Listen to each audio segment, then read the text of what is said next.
Busi, this is Sine sipho. Malos na sipho. Afuna hack. Come. Sine sipho.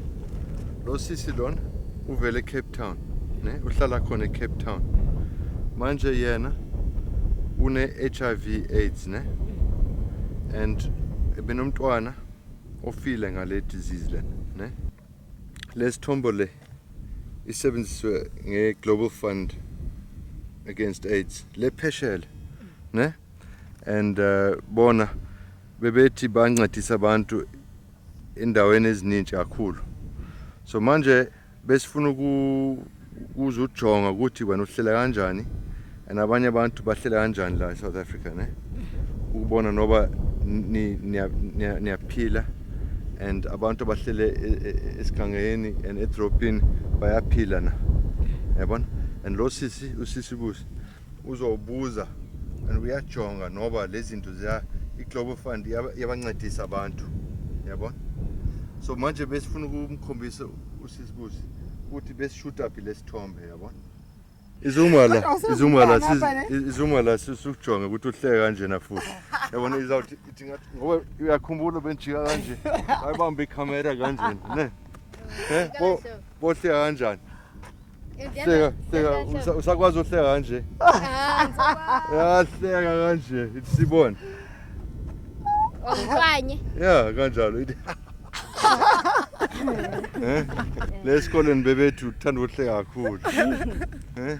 So guy of man umuntu right ukwazi uhleke. Kodwa abantu bayakuthanda kakhulu nabayibona lesithombe. Yabajabulisa abantu abaningi kakhulu. Yeah. The Global Fund has given so much millions, so much billions to South Africa, to the Western Cape government, to the Eastern Cape government. But what are those millions doing? What are those billions doing? Are they reaching the people that are supposed to be reaching? Because still, I mean, I hear of billions being given to the Western Cape government concerning development, concerning the HIV problem, but still I don't see a difference.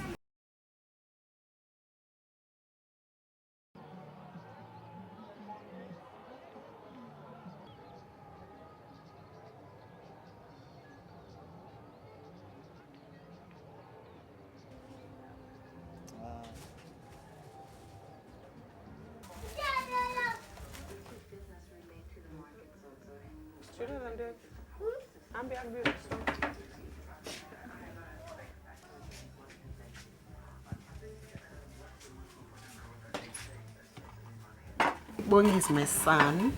He's 13 years old, and yeah, he's living here with me, with his brother and myself. Yeah. What else do you want to know about him? I'm tall, black and handsome. Tall, black and handsome, you wish. You are tall, black, but not handsome. Yeah, I am. Okay. Can people in this area, in Mfuleni, get antiretrovirals? Yeah, people are on ARV. There are people, I can, maybe 2 or 3, very few people are on drugs. But most people that I know have died of AIDS because they never accessed ARV drugs. I went through hell. Whenever something small happens to the people, I'm like, oh my God, this is HIV. I remember the other day, that was very close to him getting tested. He had some blisters. When I changed the nappy, I saw some people. And I think it was after 10 o'clock in the evening. I cried. I put my baby on the back and I cried. I did not have airtime with me. I went to the public telephones. I phoned my boss. I told him, Tanya, I think my baby has shingles. I mean, he's just a baby, for God's sake. But because I was going through what I was going, I told Tanya, I think my baby has shingles. Because I was scared that he might test positive. Then Tanya was like, Lucy, you know that babies don't get shingles. You have to have had chicken pox before you get shingles. I knew about all that, just that when you are going through something, you know, I'm trying to let you see what I was going through the waiting. Until my boss decided that, okay, I'm going to pay for for this PCR test. We know with the PCR test, it's accurate.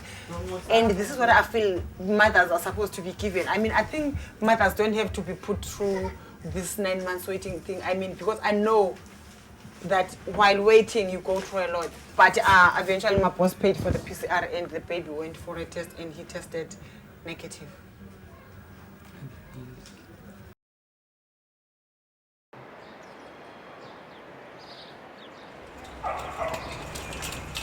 We're going resolutely into one UN team on AIDS, which includes all staff working on AIDS in the various agencies, but it's to maximize our effectiveness, to save lives and build a sustainable and long-term response to AIDS. And now is the time to get our act together, because once bad or worse habits are being adopted, it will going to be very difficult to correct that. And AIDS has always required us to do business differently, and so the challenge in front of us is not to frantically search for the magic bullet. Busi, this is Sine.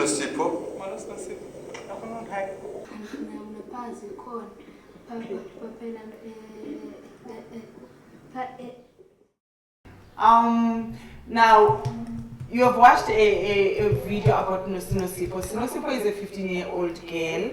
She hasn't had sex yet. She's a young, poor woman, and she will be forced someday to have sex without a condom. Sure. If the partner says so, she will have to do that, because at the end the guy is a provider, and I hope you understand that it happens. It happens. Of course, yes. Now, I think that is a fundamental problem, and that's particularly an issue for women and for girls. I mean, you say, okay, you don't have sex, or you're faithful, or you use a condom, but these things all are happening in a certain context and depend as much on yourself and even sometimes more on your partner. We need to work more with the men, because this epidemic is driven a lot by the epidemic. Yes, you want to say something, Busi? Yes, I know. It's everyone's responsibility to make sure that we don't get infected, but I think the situations force us to do things that we don't want to do. Imagine if you were in my shoes. Imagine if you were living in a shack that I'm living. Imagine if you were Sine or someone who's coming from a poor family, who's hungry. She's already poor. She does not have to have HIV on top of that. No, absolutely. No, I fully agree with you.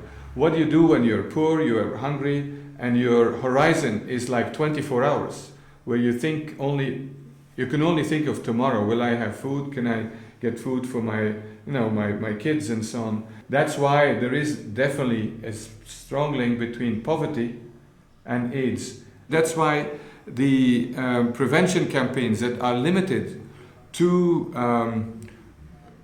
promoting condoms or faithfulness or abstinence, they will fail as long as people, particularly women and girls, are in such an environment of absolute poverty and so on. We're too much into preaching things that have no connection with people's realities in life. So I fully agree with you. I just don't have the answer or a magical recipe for it. That's the problem.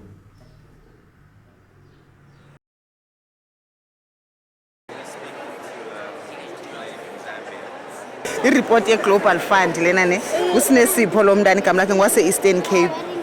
She's 15 years old. She's an orphan, and yeah, tatakhe wasweleka, umamakhe abandoned her, and now she's staying with a granny. And yeah, but i-Global Fund used the picture because you can see she looks happy here. Okay, what does this mean to you? What would make you happy? Anything I'm trying to do, because you sing, you go to school. Eat a cake. Okay.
My name is Busiso. I'm from South Africa, and I'm an HIV positive person. And this is sipho. Oh yeah. Where is she now? She's in the Eastern Cape. She stays with a granny there. She last saw the mother when she was 3 years or 2 years old. Let's see what we can do. I don't know. What do you think? No, I'm just trying to see what can the world do. What can the world, the Global Fund do? What can the UNAIDS do? It's a challenge. Let's figure Yeah, it out. it is a challenge. Yeah. Okay, you're giving me a challenge. Should I keep this report? No. No, that's for you. Yeah, Okay. you don't have your own Well, copy. I'll get another one. Okay, and you know how to locate her. Do you have a card on her? Can you give him the information about her? Maybe we can do something to help. Okay. Okay. Okay, thank you. Yeah, that's documentary. Conditions might lead her to having unsafe sex and get infected in the. Yeah, but I don't know what we can do. I'm also an activist and I'm also a We're poor saying person. in the Finance Minister's communique that we want anybody who's suffering from HIV/AIDS to have access to treatments. So over the next few years, we want to develop treatment programs. But prevention, of course, is the issue, and we want to be able to do more. Fighting poverty will be one of the tools to prevent. That's right. That's right. Well, we're trying, and the work of the Global Fund is something that I really do admire. And please keep up the good work. Tell her I was asking for it. Tell her I was asking for it. It's good to see you. I'll do that. It's good to see you. Thank you very much. Well, I take that. I give that back to you. Was that for me? No, this is for me. Yes. Thank you very much. Yeah. Hi. No, it's a pleasure. Really?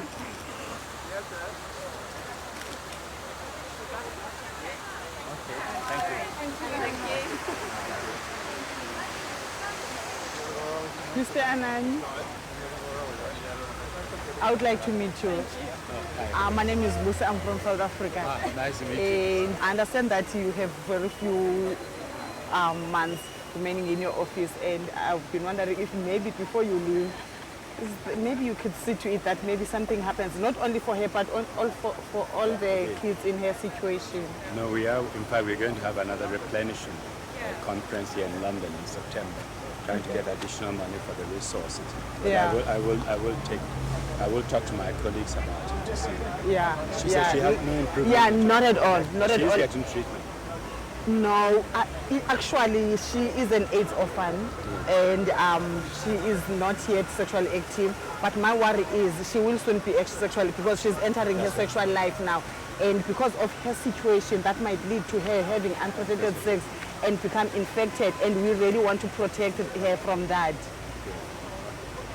I'll give it this back to you. Yeah. Bye-bye. Thank you. You need to shake my hand. Yeah, I know you're busy. You should keep your hands busy.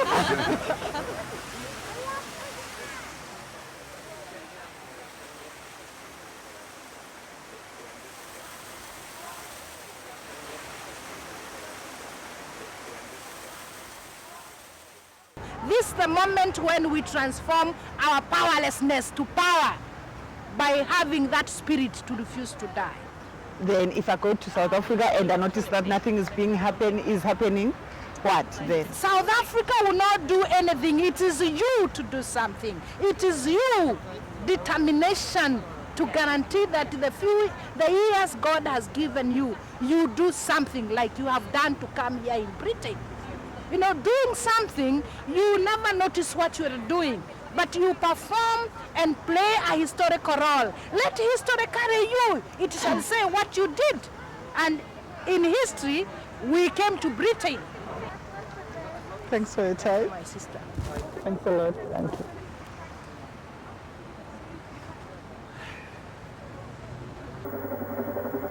Back at the summit, Tony Blair's helicopter touched down at Glen Eagles 8 hours after he left on an emergency dash to London to take personal charge of the government's response to the terrorist bomb attacks in the capital. The terrorists would never succeed, said Mr. Blair, and the summit would go on. Now he's back, Mr. Blair will turn his attention once again to the G8 agenda of climate change in Africa. John Craig, Sky News, Glen Eagles.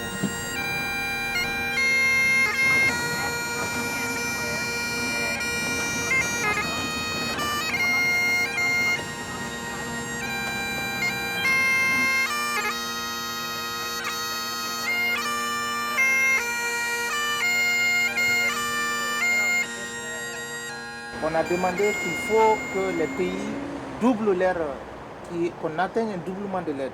Le problème de la dette, ils ont décidé de réduire, enfin de supprimer la dette pour certains pays. Mais ces pays sont au nombre de 18. Ça ne représente que 2% donc, de la dette de l'ensemble du tiers-monde. Donc ce n'est vraiment pas beaucoup. What do they feel about that? Pour nous, ce n'est pas suffisant. En fait, ça ne représente que ce que les Américains payent par mois pour leur occupation en Irak. England and the US and the EU, they are subsidizing their farmers. $1 billion a day, right? Africans and governments are forbidden from subsidizing their farmers. And that's unfair. What do you think? Is That's it fair? unfair. This is what I'm That's what's saying. going on. It's unfair. It's unfair, and that's why I rebel against it. I'm an angry African man. I'm angry too. Yeah. I'm angry. That's why I keep fighting. I'm struggling with life. I'm struggling with my health, and there's no treatment available. That's what I can say, because at the moment we need treatments for 200,000 people, but they're only treating 36,000 people, and that's true pressure. Never give up. God give us all the equipment we need to deal with our challenges in life. It's up to us to put them to work. A lucha continua, brother. La lucha continua. We believe in life before death. Take one. This is to let people know that there has been nearly 2.7 million Chinese people renounced their withdrawal from the Chinese Communist Party for its history of killing and violence. As you can see at the back of this leaflet, they killed 80 million Chinese people in the last 50 years. And you're welcome to sign a petition to support us. Just say your name. Good cause. Thank you. Thank you very much. Thank you. Tomorrow I'm going back to Mfuleni, where I come from, and what I've witnessed here is like, it's a very big gap between London and me, between London and Sine. You were starting to have hope, and you said to me that you believed Gordon Brown, you believed Paul Mufuleni. Now that you've heard what Sadine said, do you still trust them? Do you believe them? Maybe they need people like us to help them make a change. You may never know. Maybe me talking to them, because it's like, I'm saying I trust them, because they could have just like kicked me away, like, who are you? We don't even know you. You are just nobody from nowhere. They didn't have to listen to me. They didn't have to offer me their cards to contact them. Okay, maybe they need people like me